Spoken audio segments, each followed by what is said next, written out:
Business, Tech Co Business, les invités. La deep tech française en pleine accélération. On va en parler avec nos deux invités. François Weller, président et directeur général d'Alter France. Bonjour. Bonjour. François. Et avec nous, Mathieu Lips, directeur de l'ingénierie des opérations de la société Stanley Robotics. Bonjour. Bonjour. Mathieu, merci d'être avec nous. Vous êtes une deep tech française spécialisée. Tiens, on vous a rencontré ici il y a quelques années. C'était un robot pour garer des voitures. Enfin, vous allez nous parler de tout ça dans un instant. Et vous, Alter, spécialiste donc le HPC, le jumeau numérique, le HPC, le calcul haute performance, le calcul scientifique, on va parler, et bien entendu l'IA, l'intelligence artificielle. François, justement, ici on a beaucoup parlé d'industrie 4.0, le jumeau numérique, et puis là aujourd'hui quand on reparle industrie et digitale, ça y est, on parle de HPC, donc de calcul haute performance, on parle davantage d'intégration de l'intelligence artificielle. Ça veut dire que on a vraiment franchi un nouveau pas. Aujourd'hui, on a vu cette industrie 4.0 un peu mieux connectée, un peu plus intelligente. Mais là, toc, on est monté d'un cran, on utilise mieux la data, on a plus de puissance de calcul. Oui, tout à fait, clairement. Nous, on vient historiquement du monde de la simulation numérique, donc les bureaux d'études qui utilisaient ces outils pour arriver à concevoir de façon plus intelligente. Après, il y a eu l'industrie 4.0 qui était plus côté production. Comment j'arrive à automatiser, maîtriser, comprendre ma production. Et puis là, les deux mondes se rencontrent un peu. On a de la data de bureau d'études, de la data de production, et on arrive à mieux comprendre comment on peut optimiser un produit qui a une vie tout au long de son cycle de vie finalement. Oui, puis on imagine aussi qu'au niveau des compétences, ça y est, les ingénieurs informatiques travaillent mieux avec les ingénieurs plus dans l'industrie. On a les technologies pour le faire, notamment avec la puissance de calcul, qu'elle soit dans le cloud ou en physique.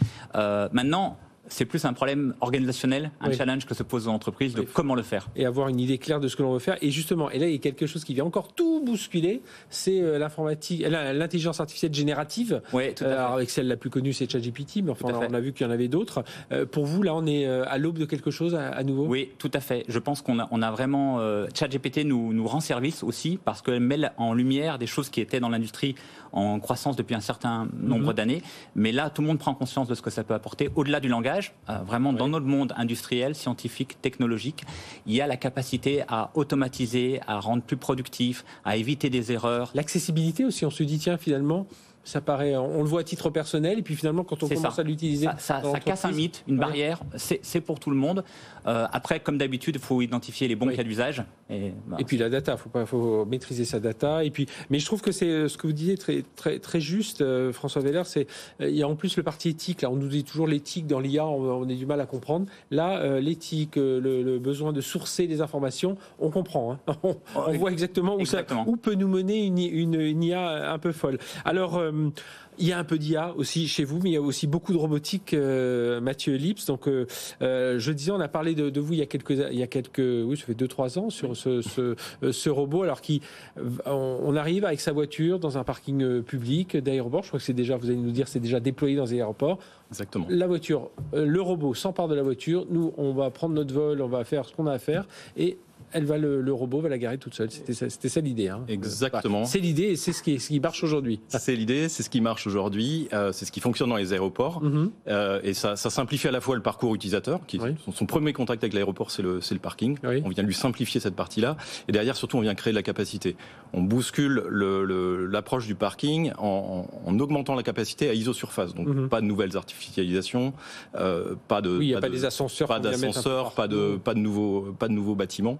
On permet de suivre un peu. Il se présente comment là Alors c'est une plateforme qui se glisse sous la voiture avec une grosse tête assez sympa. Vous voyez les si vous nous regardez les petits yeux, vidéo, vous les voyez. Les petits yeux derrière. Et on vient prendre la voiture par ses 4 roues, on la soulève, ce qui nous permet finalement de rendre autonome n'importe quelle voiture, même des 2 chevaux antiques. On est capable de les déplacer. Ensuite on les positionne. C'est le système également qui décide où on les positionne. Tout ça dans le but de gagner de la place et en tenant compte aussi des informations vol. On sait à quel moment la personne va venir récupérer sa voiture. Donc ça nous permet de faire des très longues files de voitures et du coup de gagner de la place. Donc gagner de la place. Alors depuis ces 2-3 années, qu'est-ce qui a changé? Donc j'imagine un passage à l'échelle industrielle et d'ailleurs ce sera l'occasion d'en parler dans un instant parce que c'est ça qui est important aujourd'hui de sociétés comme la vôtre. On s'attend à ce que ce soit nos ETI de demain. Alors c'est ça. Par contre, avec un événement qui a secoué la tech, enfin une grande partie de l'industrie, pour nous, c'était le Covid. Oui. Le Covid, avec l'arrêt des aéroports quasi instantané, a porté un coup quand même assez sévère à notre activité. On n'est pas resté les deux pieds dans le même sabot. On a accéléré notre conversion vers un autre marché, qui est celui de la logistique automobile. Donc le déplacement des véhicules neufs à proximité des usines et dans tous les parcs de stockage qui jalonne la vie de la voiture entre la production et l'arrivée chez le client. C'est ce qui fait que vous avez votre voiture à l'heure ou pas. Et parfois, ces voitures sont perdues, etc. Donc on vient maintenant digitaliser, automatiser, robotiser ces parkings.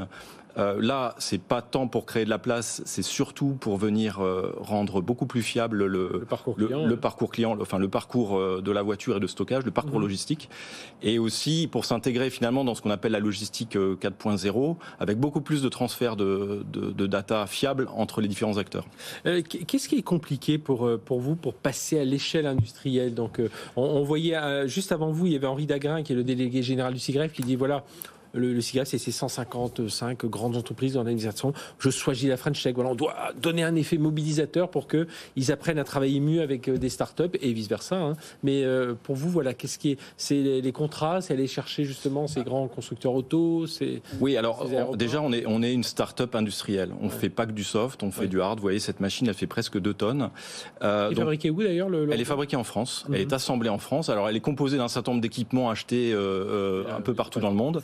Par contre, l'intégralité des équipements spécifiques, des pièces spécifiques du robot sont faites en France.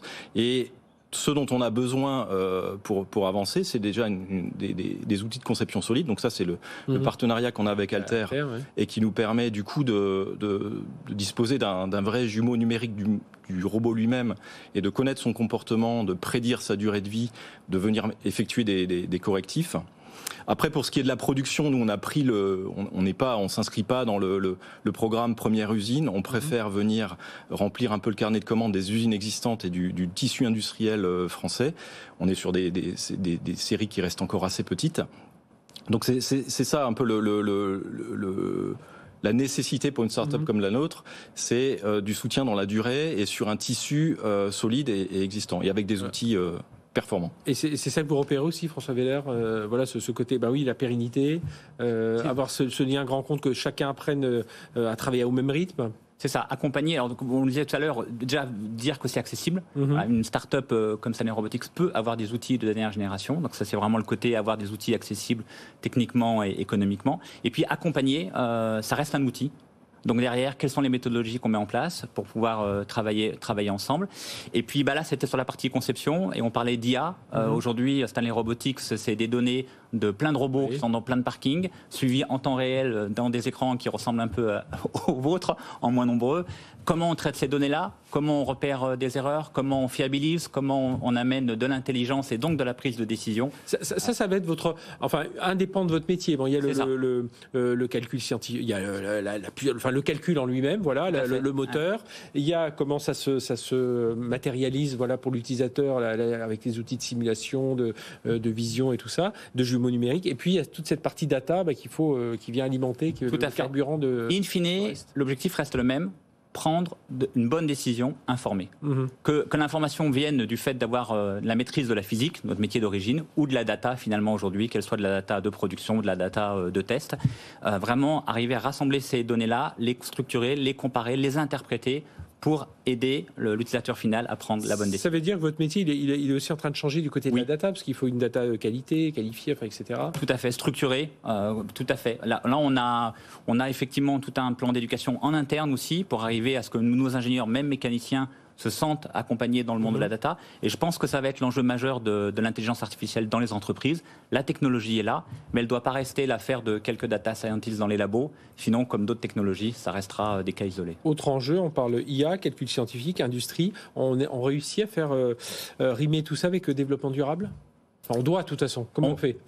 On doit. Alors, déjà, dans tout ce qui est mobilité, la masse est notre ennemi, a toujours été notre ennemi. je pense aujourd'hui que c'est d'autant plus le cas. Quelque part, l'environnement nous rend service en nous imposant d'avoir cette chasse à la masse. Ça reste un vrai enjeu, à mon avis, pour l'industrie automobile, parce qu'on voit plutôt des tanks électriques que des... Ouais. Vous confirmez ça, j'imagine, oui. autour de ces enjeux RSE? On a d'ailleurs travaillé beaucoup sur la masse du robot avec Alter, et on voit malheureusement réduit d'un quart, c'est ça?